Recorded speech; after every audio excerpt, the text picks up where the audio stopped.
fini, le 6e jour, le Fils aussi a fini. Quand il arrive à la croix, il reste 6 heures à la croix. De 9 heures à 15 heures. Pourquoi il continue à respecter cette chronologie? Ne néglige pas la date de naissance de ton enfant. Ne néglige pas ta date de naissance. À la place de courir, faire de grosses fêtes, sécurise d'abord cette date. Je vais vous le montrer parce que les anniversaires peuvent être des portes de l'enfer et les portes de la mort. C'est à l'anniversaire d'Hérode que Jean-Baptiste a été tué. Il y aura toujours une Hérodiade le jour de ton anniversaire. À l'anniversaire de Pharaon, les chansons ont été rétablies et les panétiers ont été décapités. Attention, les dates des anniversaires, ce sont des dates à ne pas jouer. Parce que l'astrologie est toujours présente. Parce que c'est les dates les plus importantes. Il reste à la croix 6 heures. Mais il parle 7 fois.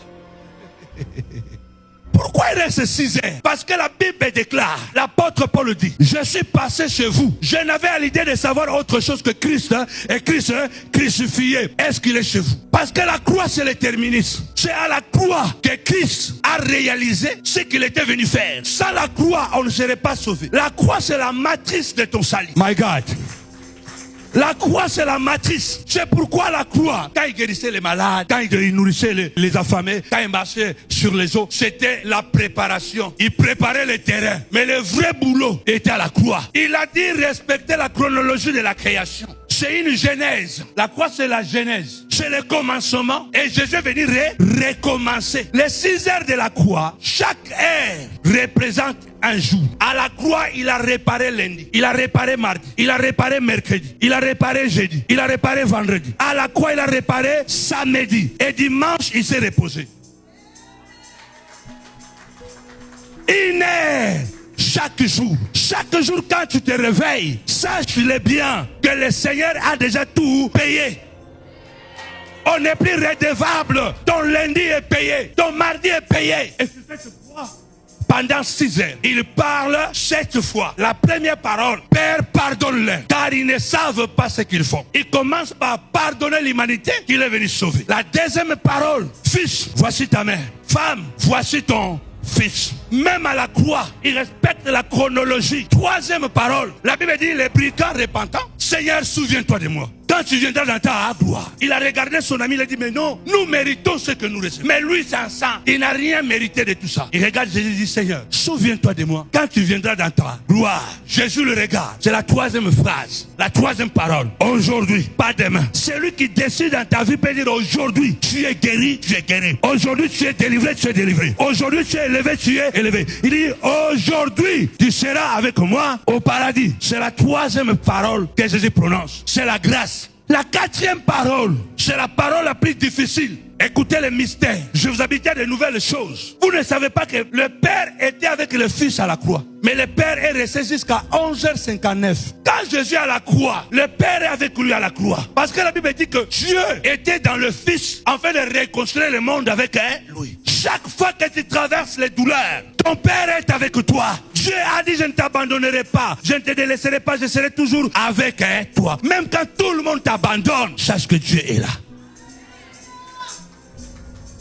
Tu ne savais pas que Dieu était aussi à la croix avec le Fils. Mais à 11h59, Dieu est parti. Parce que ce Dieu infiniment saint ne peut pas se mélanger avec le péché. Il a laissé le Fils qui était devenu chair, qu'il se charge de sa croix. À 11h59, le Père est parti. La quatrième parole.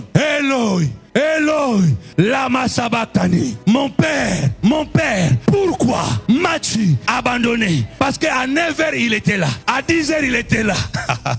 À 11h il était là. À 11h30 il était là. À 11h49 il était là. Mais à 11h59 le Père est parti. À 11h59 le Père est parti. Parce que c'est à ce moment-là que Jésus devait devenir péché. Qu'est-ce que la Bible dit? Il a porté nos péchés. Où? À la croix. Ce n'est pas quand il prêchait là, quand il guérissait les malades. Non. Il avait porté le péché quand il était monté à la croix. Il avait porté le corps du péché quand il est né. Mais il était 100% parfait. Pendant sa marche, il était parfait Dieu, parfait homme. Quand il guérissait, quand il ressuscitait Lazare, il n'avait aucun péché sur lui. Quand il ressuscitait les morts, il n'avait aucun péché. Mais il est devenu péché à la croix. Et le Père, à 11h59, il a dit, maintenant c'est ton tour à toi. Tu lui as dit, mais voici, envoie-moi. Maintenant c'est ton affaire. Dans ton parcours, il y aura un moment où Dieu va te dire, pars ici, je vais te croiser là-bas. Aïe, aïe, aïe, aïe, aïe, aïe. Il dit, traverse ici. Je vais te croiser ici. Continue à nager, tu ne vas pas te noyer. Avance seulement, je t'attends. C'est ce que David dit. Quand je marche dans la vallée de l'ombre et de la mort, je ne crains aucun mal, car il m'attend quelque part. Il est là.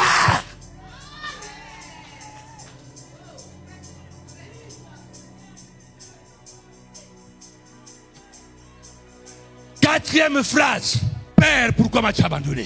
Mais marquez, le Père est parti. C'était pour la première fois de sa vie que Jésus se retrouve sans son Père. Il a toujours dit, le Père est en moi et je suis dans le Père. Ce que je fais, ce n'est pas moi qui le fais. C'est le Père qui le fait. Mais à midi, il est resté seul. Au lieu de s'arrêter, il parle encore. J'ai soif. La cinquième parole, j'ai. Quelqu'un a dit, quel que soit les problèmes, mange d'abord. Oh. Quels que soient les problèmes, mon fils, mange d'abord. Parce que tu ne sais pas combien d'heures tu vas, combien de jours tu vas faire sans manger. Quels que soient les problèmes, ma fille, mange d'abord. Quel que soit que le Père est parti, il est resté seul dans la douleur, dans la honte, mais il a encore soif. Je vous raconte une anecdote. Mon père a été trahi par son meilleur ami. Et quand on est venu l'arrêter, à Kin, on est venu l'arrêter, donc maman avait servi la table. Donc papa Vaniga Bandagolia, papa s'assoit pour manger les militaires de Bolozi. Bon, vous êtes des enfants. Les vieilles comme moi, ils savent. Et les vieilles comme moi. Vous connaissez Bolozi, non? Les militaires de Bolozi sont venus. Ils l'ont attrapé comme un voleur. Papa, il va comme ça, regarde le foufou qui est resté. Quels que soient les problèmes, mange, bois. Parce que le chemin est long. Faut pas continuer à te plaindre. Oh, je mange d'abord. Parce que peut-être tu feras 40 jours sans manger, sans boire. Mais tu dois d'abord manger. Fais la réserve. Quand papa est sorti de la prison, je vous épargne tous les détails. On s'est retrouvé au village. Toute sa vie. Quand on met la nourriture à table, il commence à manger. Il perdait plus le temps. Donc, alors, ce cabinet est comme une messe. Que vous soyez là ou pas, moi je commence à manger. Je ne vais pas traîner parce que je ne sais pas ce qui va se passer après. Cinquième parole, j'ai soif. J'ai soif de continuer. J'ai soif d'avancer. Je dois boire et continuer à prier pour ma famille. Je dois boire et continuer à intercéder pour la maison. Je dois boire et continuer à intercéder pour la destinée de mes enfants. Je dois boire. Sixième parole, tout est la corrélation avec Genèse chapitre 1, le 6e jour, c'était bon. Et ensuite c'était très bon. Tout est accompli. Le travail est fait. À la 6e, il a parlé des faux. Tout est. Parce que c'était à la croix où il a effacé les actes dont les ordonnances nous condamnaient. C'était à la croix. Ce n'est pas quand il guérissait les malades. C'était à la croix où il a écrasé la tête des serpents. Genèse 3, 15, c'est accompli où? À la croix. Est-ce que je parle à quelqu'un? Tout est. C'était à la croix. La croix, c'est le terminus. Exactement comme le Père. La 7e phrase, c'est le repos. La Bible dit le 6e jour, Dieu dit c'était très bon. Et Dieu se reposa le 7e jour. Regarde la dernière parole. Père, entre tes mains. Le repos. Père, entre tes mains, je remets mon esprit. Moi j'ai fini. Je me repose dans ton sein maintenant. La résurrection ce n'est pas mon problème. Même si je ne te vois pas, je ne t'entends pas, je ne te sens pas, mais je te fais confiance. Parce que je suis sur la bonne trajectoire. Parce que je suis à la croix. Mon frère, ma soeur, là où tu es en train de pleurer, dans l'humiliation, dans le mépris, dans le blocage, c'est là où Dieu est en train de préparer la résurrection, la restauration. Fais-lui confiance. Il a dit je ne te vois pas papa, je ne t'entends pas, mais je te fais confiance. Je remets mon esprit entre tes mains. C'est le repos. C'est le repos. Je déclare qu'une nouvelle naissance aura son impact dans ta vie. Aura son impact dans ma vie. Les problèmes de la résurrection, ce n'est pas mon problème. Les succès, ce n'est pas mon problème. Je ne cours pas derrière les succès. Je ne cours pas derrière la réussite. Je dois faire mon travail. Parce que la Bible déclare quoi? Il appauvrit, il enrichit. Il élève, il abaisse. Il fait mourir, il fait vivre. Travaille seulement. Car il est écrit, je n'ai pas injuste pour oublier ton travail et l'amour que tu as montré pour son nom et les services que tu as rendus et que tu rends encore au sein. Travaille, repose-toi. Les succès, c'est affaire de Dieu. La réussite, ah mon Dieu, mon Dieu, mon Dieu, mon Dieu.